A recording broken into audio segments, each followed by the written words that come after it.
జై శ్రీమన్నారాయణ. నేను మీ icon astrologer Gattupalli Suresh Babu. ఇప్పుడు జీవన శైలిలో మనం ఒకసారి గమనించినట్టయితే కనుక ఒక చిన్న విషయం ఏమిటంటే కనుక ఈరోజు మనం చూస్తూ ఉన్నాం, ఎంతోమంది చాలా వయసు వచ్చినప్పటికీ కూడా పెళ్ళిళ్ళు అవ్వకుండా చాలామంది ఉన్నారు.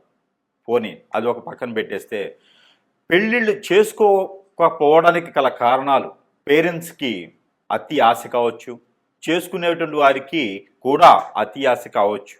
మరొకటి, పెళ్ళి అయిన తర్వాత వారి యొక్క ఆధీనంలో ఉండాలి, వారి యొక్క వాల్యూస్లో ఉండాలి అనే ఒక సంబంధంలో కావచ్చు. లేదు అంటే కనుక వీళ్ళకి ఫ్రీడమ్ ఉండదేమో అనుకునే విధంగా. అన్నిటికన్నా ముఖ్యమైనటువంటి విషయం ఏంటంటే కనుక పెళ్లి కాకముందే ఒక రకమైనటువంటి బంధంలో ఉండిపోవటం, ఆ బంధనానికి విడిపోలేనటువంటి తత్వం, ఇవన్నీ కూడా మనకి గమనిస్తూ ఉన్నాం. కానీ వీటన్నిటితో పాటు మరొక విషయం ఏంటంటే కనుక అటో ఇటో చేసి పెళ్లి చేసుకుంటారు, పెళ్ళి అవుతుంది.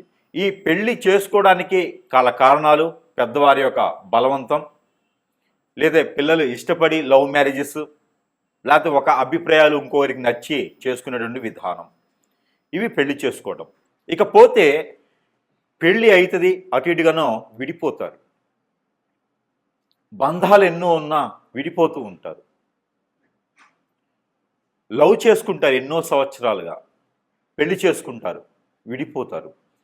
లవ్ చేసుకుంటారు, పెళ్లి చేసుకోకపోయినా విడిపోతూ ఉంటారు.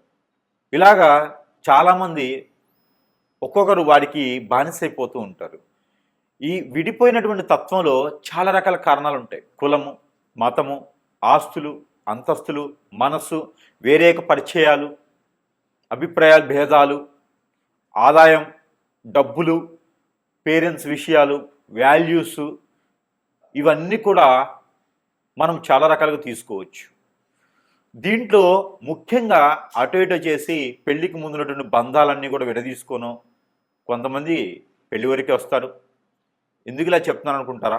ముందు ముఖ్యంగా మనకు తెలియాలి కదా, అసలు ఏం నడుస్తుంది సమాజంలో, మనం ఎక్కడున్నాం, అసలు మనం ఎక్కడున్నాం, ఏం చేస్తున్నాం, వాల్యూస్ ఏంటి, సనాతన ధర్మం ఏంటి, అసలు ఈరోజు నడుస్తున్నటువంటి బంధాలేంటి, బంధవ్యాలేంటి, వాల్యూస్ ఏంటి, అసలు మనం ఎక్కడున్నాము అనేది ఒకసారి మనం చూడాలి. భారతదేశానికి ఒక చరిత్ర ఉంది. ఆ చరిత్రలో కుటుంబ వ్యవహారాలకి, ఆచారాలకి, ఒక రకమైనటువంటి వ్యవస్థకి వాల్యూస్ ఉన్నాయి. అటు 7 తరాలు, ఇటు 3 తరాలు అంటారు. అవన్నీ కూడా ఎక్కడికి వెళ్తున్నాం మనం? అవన్నీ ఏమవుతుంది? ఒకప్పుడు మనకి పెళ్ళిళ్ళు స్వర్గలోకంలో నిర్ణయిస్తారు అంటారు. మరి అలాంటి పెళ్ళిళ్ళు మరి ఈరోజు ఏమవుతున్నాయి? పెళ్ళికి ఎంత విలువ ఉంటుంది? సరిపోని పెళ్ళి అటు ఇటు కలిసి ఈరోజు ఉన్నటువంటి జనావళి శ్రమస్సుకి ఒక 30% పెళ్లి చేసుకుంటూ ఉన్నారు నెమ్మదిగా. ఈ పెళ్లి చేసుకున్న వారు ఎంతవరకు నిలబడుతున్నాయి సంబంధాలు? పెళ్ళి అయ్యి పిల్లలు పుట్టిన తర్వాత విడిపోయారు కొంతమంది, పెళ్ళి అయ్యి కూడా ఎమ్మటే విడిపోయారు కొంతమంది. వెలిగేషన్స్, పొరుగు, ప్రఖ్యాత, హోదా, డబ్బు అన్నీ పోవటం, ఎన్నో రకాల సమస్యలు ఈరోజు మనం ఎదుర్కొంటున్నాము. ఒక బంధం అనేది ఏర్పడిన తర్వాత దేవుడు నిర్ణయించినటువంటి బంధానికి భార్యాభర్తల బంధం, అలాంటి భార్యాభర్తల బంధాన్ని ఈరోజు మనము హేళన చేయటం, ఈరోజు మనము ఆ భార్యాభర్తల బంధాన్ని ఎక్కడికో తీసుకెళ్ళటం లాంటివి జరుగుతూ ఉన్నాయి. అలాంటి భార్యాభర్తల బంధం విలువ లేకుండా, మరీ గుప్తంగా లేకుండా, విచ్చలవిడితనంతో వ్యవహార పూరితమైనటువంటి విషయాలతోని వెలుగు తీస్తూ విడాకులు తీసుకోవడం, విడిపోవడం ఈ రోజుల్లో చాలా పెద్ద ప్రాషన్ అయిపోయింది. భర్త ఏదైనా ఒక మాట అంటే ముందు భార్య తరపునటువంటి పేరెంట్స్ ఒప్పుకోవట్లేదు. మా అమ్మాయికి ఏం తక్కువ, నీకుతో పాటు సంపాదిస్తుంది, ఆమెను ఎందుకు అనాలి, ఆవిడకో ఫ్రీడమ్ కావాలి. భార్య ఏమనంటే భర్త తరపునటువంటి తల్లిదండ్రులు ఒప్పుకోవట్లేదు. నా కొడుకు ఏం తక్కువ అండి, అమ్మాయితో పాటు సంపాదిస్తున్నాడు, పిల్లల్ని చూసుకునే అవసరం లేదు, మళ్ళీ కోటేశ్వరి ఇచ్చే సంబంధం వస్తుంది. ఇలాంటి వ్యవహారాలతో తల్లిదండ్రులు కూడా ఆలోచించకుండా వారికి చెప్పకుండా ఉన్నటువంటి పరిస్థితి ఏర్పడుతూ ఉన్నాయి. ఇలాంటి విలువ లేనటువంటి సంబంధాల మధ్యన మరి ఈరోజు ఉన్నటువంటి జీవనశైలి ఎలా ఉంది అంటే కనుక, అసలు భార్యాభర్తల బంధం ఎందుకు విడిపోతున్నారు? ఈ రోజుల్లో ప్రత్యేకంగా ఎందుకు విడిపోవాల్సి వస్తుంది? అసలు కారణాలు ఏంటి? అసలు ప్రభుత్వాలు ఏం చేస్తున్నాయి? మన రాజ్యాంగం ఏం చెప్తుంది? అసలు ఈ జీవోలన్నీ ఏంటి? ఎందుకు తీసుకొస్తున్నారు?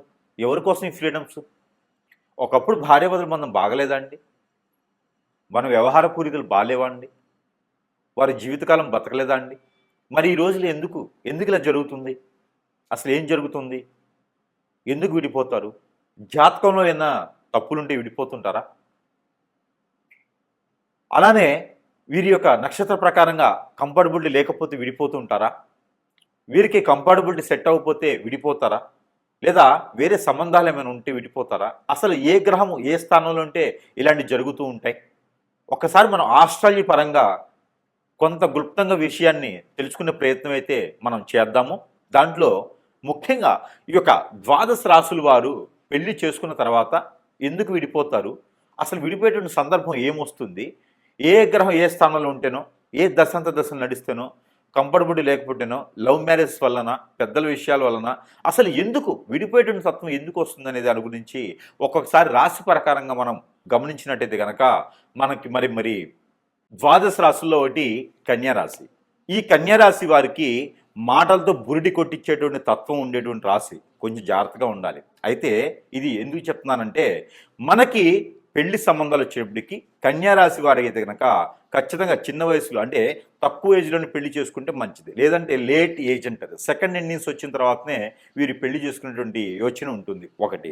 అయినా కూడా సుఖం లేదురా బాబు జీవితం అనుకునే దానికి అయితే కనుక భార్యాభర్తల మధ్యన ఎడబాటు ఎందుకు వస్తుందంటే కన్యారాశి వారికి ప్రేమ అనురాగం ఆప్యాయత ఎక్కువగా ఉంటాయి. ఒకసారి ప్రేమించినా ఒకసారి లవ్ చేసుకున్నా ఒకసారి దగ్గరైతే కూడా వారు అంత ఈజీగా దూరం అవ్వరు. కాబట్టి ఈ కన్యా రాశి వారు ఎవరైతే ఉన్నారో వీరికి పెళ్ళి అయిందా అనుకుంటే కొంత ఆశ్చర్య కలిగించేటువంటి విషయం ఏంటంటే ఈ పెళ్లి కూడా చాలా విచిత్రంగా అవుతుంది. వీళ్ళకి అన్ఎక్స్పెక్టెడ్గా అనుకోకుండా పెళ్ళి అవుతుంది. ఆ పెళ్లి అయిన తర్వాత విడబాటు భారం ఇవ్వడానికి కారణాలు ఏంటంటే కనుక కుజుడు 4, 6 స్థానాల్లో ఉండడం, కుజుడితో పాటు శుక్రుడు కలిసి ఉండడం, అలానే పితృదోషాలు కాలసర్ప దోషం నాగదోషాలు లాంటివి ఉండడం, అలాంటి దోషాలు ఉండడం వల్ల లేకపోతే రవి భగవానుడు 6, 9 స్థానంలో ఉండడం, శని 2, 4లో ఉండడం వలన గోచార ప్రకారంగా వారికి నడిచేటువంటి శని కానీ బుధుని కానీ శుక్రుడు కానీ దశాంత దశలు ఉండడం వల్ల కూడా ఇవన్నీ విడిపోయేదానికైతే ఆస్కారం ఎక్కువ కనిపిస్తోంది వీరుగురికి. అలానే ఎవరైనా మీ భార్య మీద మీ భర్త మీద కన్ను వేయటం ఇది కూడా ఒక కారణం విడిపోవడానికి. ఇక కన్ను వేసి మీ సంసారం ఎదగకూడదు, మీ జీవితం బొగ్గు పాలైపోవాలి, మీరు ఎదగడం వల్ల వాళ్ళ వ్యసనాలు కుళ్ళు రంది కుతంత్రాలు వాటితో కొట్టుకుపోయేటువంటి వ్యవహారాలు పూరితమైనటువంటి విషయాలకి మీ మీద ఏదన్నా చెడు ప్రయోగం చేయించడం ఇవి ఒక కారణం. లేదు అంటే కనుక ఒకరి మీద ఒకరు వ్యత్యాసం, కంఫర్టబిలిటీ కలవకపోవడం, పెద్దవారి ఒక వ్యసనం, వీరి మధ్యన డబ్బు వ్యామోహం రావడంతో వీరికి విడిపోయేదానికి ఉంటుంది. ఇలా అనేక రకాలైన కారణాలు ఉంటాయి.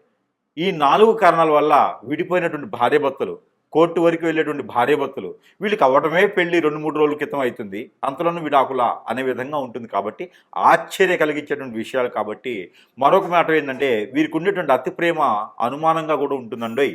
ఇది కన్యారాశి వారి కాబట్టి ఖచ్చితంగా వారికి ఉండేటువంటి ప్రేమ కూడా అనుమానం కింద ఉంటుంది. అతి ప్రేమ అనేది అనుమానం కాబట్టి అది కూడా ఒక కారణం. కాబట్టి ఇన్ని కారణాల వల్ల విడిపోయేటువంటి భార్యాభర్తలు వీరి వలన సంసారం బొగ్గు పాలవుతుంది, దుర్గతి పాలవుతుంది. కాబట్టి వీరు ఎవరైనా సరే మనసులో మేమిద్దరం కలిసి ఉండాలి, అన్యోన్యంగా ఉండాలి అనుకుంటే చిన్న పరిహారాలు చెప్తా. లేదు అంటే కనుక సమీప దూరంలో ఉన్న గురువుగారిని సంప్రదించండి. అలాగా మన దగ్గర అయితే కొన్ని రకాల వస్తువులు మంత్రోచ్చారణ చేసి ఉంటాయి. దాంట్లో ముఖ్యంగా ఇది ఆరావళి కాటుక ఉంటుంది. ఈ ఆరావళి కాటుకని ప్రతినిత్యము పిల్లలు పెద్దలు అందరూ పెట్టుకోవచ్చు, ఆడవారు మగవారు కూడా పెట్టుకోవచ్చు. కంటికే పెట్టుకోవాల్సిన అవసరం లేదు. మనకి తల మీద అరికాల్లోనూ బొడ్డు దగ్గర కూడా పెట్టుకోవచ్చు.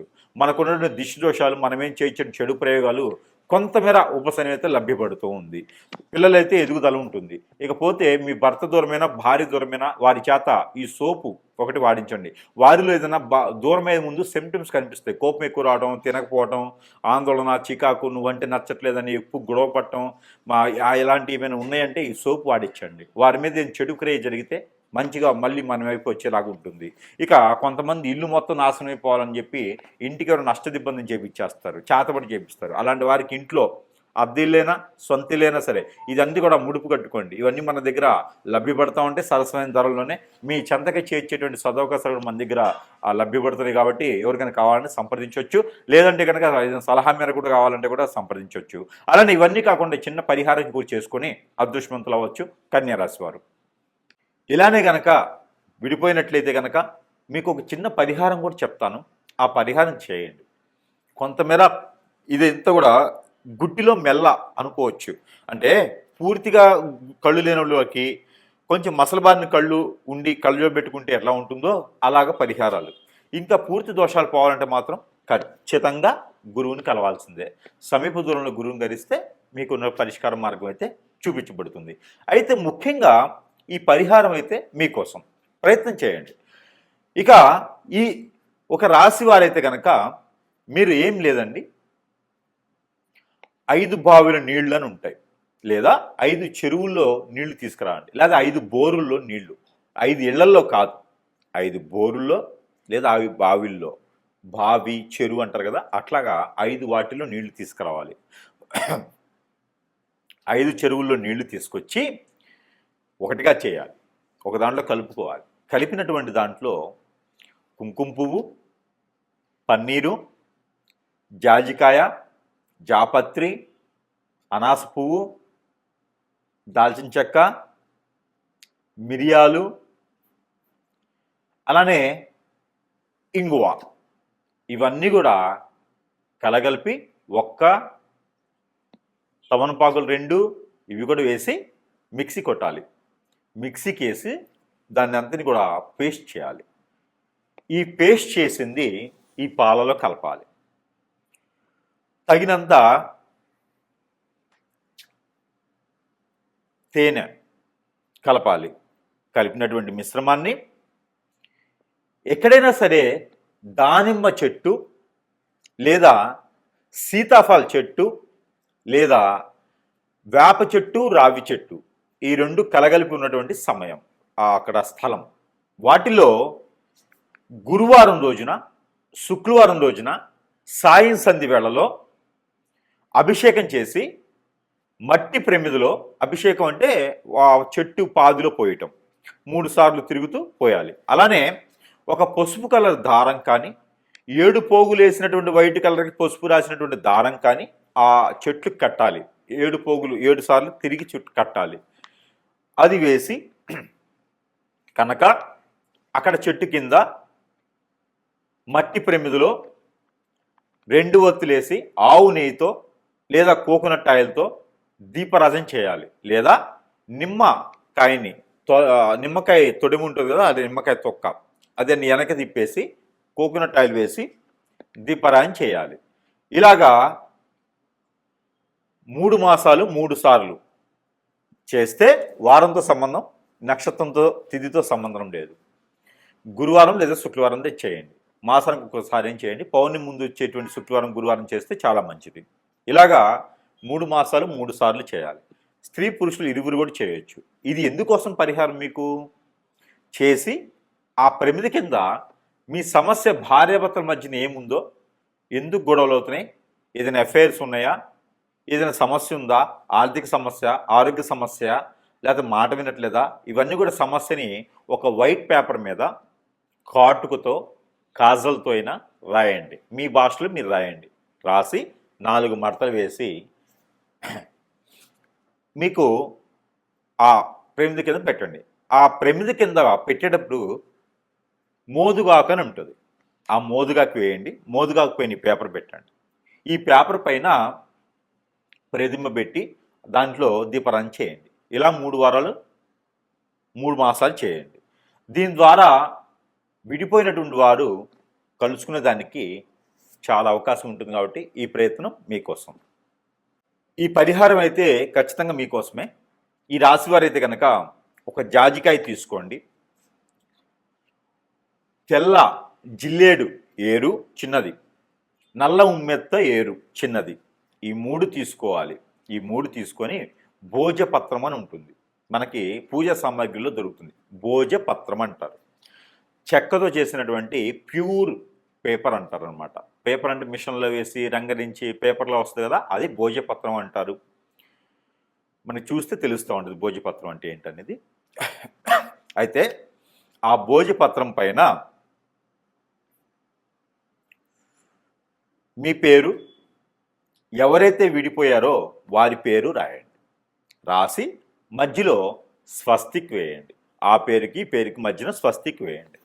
స్వస్తిక్ వేసి చుట్టూతా కూడా ఇంటూస్ గీయండి. ఇంటూ అష్టదిబ్బందన అన్నట్టుగా 8 ఇంటూ గిలియాలి. 8 రకాల ఇంటూలు రౌండ్ వైర్గా గీస్తూ ఉండాలి దానిపైన. అది రెడ్ ఇంక్ పెన్ అయినా, బ్లూ ఇంక్ పెన్ అయినా, బ్లాక్ ఇంక్ పెన్ అయినా రాయొచ్చు.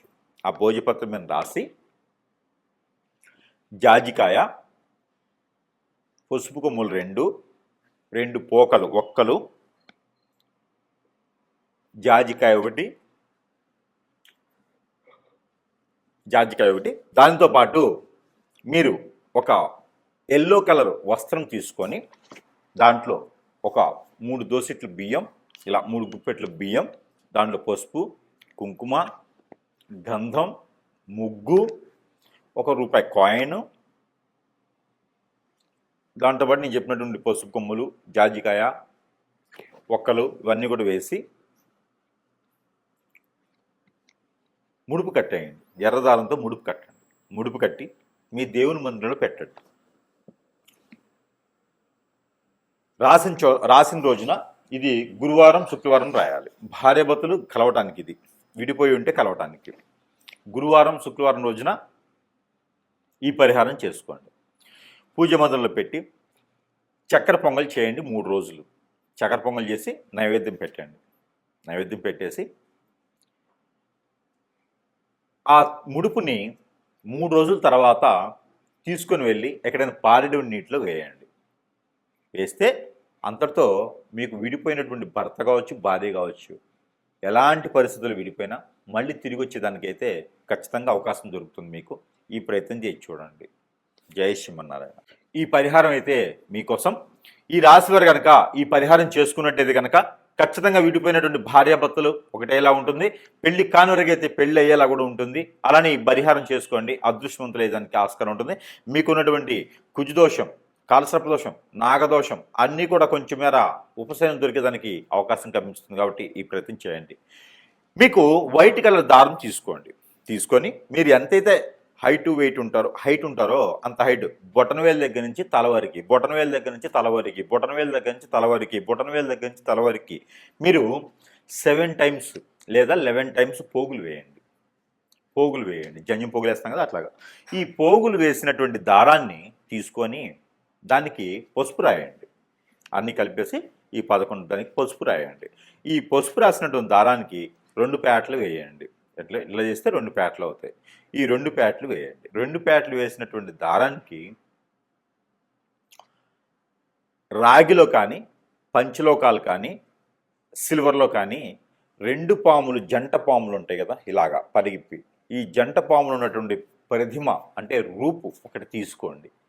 ఈ రూపు తీసుకొని ఈ కొలిసినటువంటి దారాన్ని దానికి కట్టేసేయండి. దానికి అడ్డంగా కట్టేసేయాలి. బంధన అన్నట్టుగా ఉంటాం. బంధన అంటే ఇలా కట్టాం, అడ్డంగా కడతాం బంధన అంటే. ఈ బంధన అనేది దానికి కట్టేసేయండి. ఈ కట్టినటువంటి దాన్ని మీ తల దగ్గర పెట్టుకొని ఒక 3 రోజులు నిద్ర చేయండి. అలాంటి సమయంలో కలవద్దు, అలాంటి సమయంలో విడిగా పడుకోవాలి. నేల పడక చేయాలి. చాప మీద పడుకుంటే మంచిది, మంచం మీద పడుకోవద్దు. ఈ 3 రోజులు కూడా మీ పక్కలో పెట్టుకొని పడుకోండి. తెల్లవారు లేచిన తర్వాత తల దగ్గర నుంచి కాలు వరకు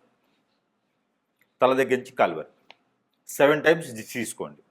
3 రోజుల తర్వాత ఇది ఆదివారం రోజు, మంగళవారం రోజు మొదలుపెట్టండి.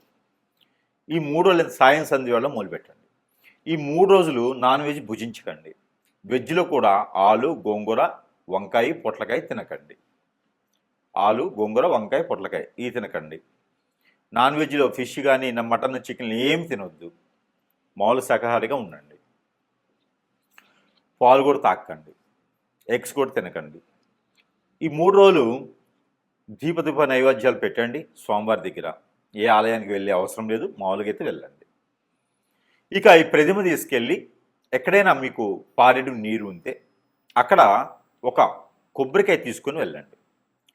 ఆ కొబ్బరికాయ కొట్టేసి అక్కడే మీకు చెరువు దగ్గరగా కొబ్బరికాయ కొట్టేసి ఆ నీళ్లు తీసేసి ఆ 2 చిప్పల మధ్యలో ఈ ఆ పడగ ఏదైతే ఉందో రాగిది కానీ పంచలోకాలు కానీ సిల్వర్ కానీ తీసుకున్నటువంటి పడగ కట్టినటువంటి బంధనం కట్టేసి మీ దగ్గర పెట్టుకుని పడుకుంటారు కదా, ఆ పడగ తీసుకొని కట్టేసేయండి. కట్టేస్తారు కదా, ఆ కొబ్బరి చిప్ప లోపల పెట్టేసేయండి. పెట్టేసి దానికి నల్లని దారం లేదా ఎర్రని దారం కట్టేసి దాన్ని మళ్ళీ ఫిల్ చేసేసేయండి. 2 అతికిచ్చేసి దాని లోపల ఈ నాగపడిగిలిది పెట్టేసి కట్టేసేయండి. ఆ కట్టినటువంటి కొబ్బరికాయ పారేడు నీటిలో కానీ నిలువున్నట్టు కుంటలు వాటి ఉంటాయి కదా, వాటిలో కానీ వేసేసేయండి. వేయటం ద్వారా మీకున్నటువంటి దిష్టి దోషాలే కాదు, కాలసర్పదోషం నాగదోషమే కాదు, భార్యాభర్తలు విడిపోవడానికి ఎలాంటి సకల దోషాలు ఉన్నా కూడా ఇలా చిటికలో పశాపంచలు అవుతాయి. ఈ ప్రయత్నం చేస్తే మీ భర్త మీ దగ్గరికి వస్తారు, మీ భార్య మీ దగ్గరికి వస్తుంది. ఈ రెమెడీకి మాత్రం గురువుగారికి ఎంత ఇచ్చినా తక్కువే. కాబట్టి ఈ పరిహారం చేసుకొని మళ్ళీ విడిపోయినటువంటి భార్యాభర్తలు కలుసుకోవాలనిగా మనస్ఫూర్తిగా కోరుకుంటూ ఉన్నాను. చిన్న జీవితం బొగ్గుపాలు చేసుకోకండి. భార్యాభర్తలు ఎల్లకాలం కలుసుకునేలాగా ప్రయత్నం చేయండి. ఈ పరిహారం చేసుకొని అదృష్టవంతులు అవ్వండి. జై శ్రీమన్నారాయణ. ఈ పరిహారం ఈ రాశి వారు చేసుకున్నట్టయితే కనుక ఖచ్చితంగా మీకు విడిపోయినటువంటి భార్య మళ్ళీ రావాలని మనస్ఫూర్తిగా ఉందా, ఈ పరిహారం చేయండి. విడిపోయినటువంటి భర్త అతనే కావాలని మీకు అనిపిస్తే కనుక ఖచ్చితంగా ఈ పరిహారం చేయండి, వచ్చేస్తాడు. ఏమిటంటే ఒక రాగి పాత్ర తీసుకోండి, చెమ్ము, గ్లాసు, పాత్ర ఏదైనా తీసుకోండి. తీసుకొని దానిపైన మూత ఉంటుంది కదా, ఆ మూత కింద పెట్టండి. సింహద్వారానికి లోపల నుంచి బయటికి వస్తూ ఉంటే రైట్ సైడ్లో ఉండాలి. బయట నుంచి లోపలికి వెళ్తుంటే లెఫ్ట్ సైడ్లో ఉండాలి. గడప పక్కన ముందు అంటే లోపల మనం బయటికి వెళ్ళే దారిలో గడప పక్కన లోపల నుంచి బయటకు వస్తుంటే రైట్ సైడ్. కింద ప్లేట్ పెట్టి దానిపైన భోజపత్రం లేదా మోదుగాకు అంటారు కదా, మోదుగాకు వేయండి. మోదుగాకు పైన మూత పెట్టేసేయండి. చిన్న ఇట్లా పెట్టేసేయండి మూత ఎలికల. దాంట్లో పాత్ర, గ్లాసు, చెమ్ము ఏదో ఒకటి పెట్టేసి దాని లోపల నీళ్లు వేయండి. నీళ్లు వేసి దాంట్లో మందార పువ్వు ఒకటి, రోజ్ పువ్వు ఒకటి వేయండి. ప్రతిరోజు నీళ్లు మార్చండి, పువ్వులు మార్చండి. దాంట్లో ఒక జాజికాయ వేయండి. మిరియాలు ఒక 4 వేయండి. తెల్ల ఆవాలు ఒక 4 వేయండి. మెంతులు ఒక 4 వేయండి. ఇవి వేసిన నీళ్ళు అక్కడ పెట్టేయండి. ప్రతిరోజు కూడా ఉదయించే సూర్యునికి నీళ్లు ఆర్జనివ్వండి. ఇది వేరు, ఇది వేరు, 2 చేయండి. ఈ 2 చేస్తూ నాగపడిగలు కానీ, మానసదేవి అమ్మవారు కానీ, సుబ్రహ్మణ్యేశ్వర స్వామివారు కానీ, పుట్ట దగ్గర కానీ, కుమారస్వామి, అయ్యప్పవారి స్వామి, ఇక్కడ ఈ ఆలయాల్లో మాత్రమే మీరు చలివిడి అంటే అందరికీ తెలుసా, తెలియకపోతే బియ్యం పిండి, బెల్లం కలిపినటువంటి బియ్యం పిండిలో సజ్జలు ముందు రోజు నానబెట్టి, ఒక 2 గుప్పెళ్ళు సజ్జలు నానబెట్టి అవి ఒక వస్త్రంలో, కాటన్ వస్త్రంలో కడితే చిన్న చిన్న మొలకలు వస్తాయి. తెల్లవారిన తర్వాత ఓ 4 గంటలు నానిన తర్వాత కడితే మొలకలు వస్తాయి. ఆ మొలకలు వచ్చినటువంటి సజ్జల్ని ఈ చలివిడిలో కలపండి. బియ్యం పిండి, బెల్లం కలిపినటువంటి పిండిలో కలిపేసి అక్కడ స్వామివారికి నైవేద్యం పెట్టండి. ఏ సమస్య అయితే భార్యాభర్తల మధ్య ఉందో ఆ సమస్య విడిపోవాలని. ఇవన్నీ కూడా మీరు ఒక 21 రోజు చేయండి. ఖచ్చితంగా విడిపోయినటువంటి భార్యాభర్తలు ఖచ్చితంగా కలుసుకుంటారు. ఇలా చిటికలో అయిపోతుంది. కోర్టు వరకు వెళ్ళినటువంటి సమస్యలు కూడా పటాపంచలైపోతాయి. ఈ ప్రయత్నం చేసి చూడండి. జై శ్రీమన్నారాయణ.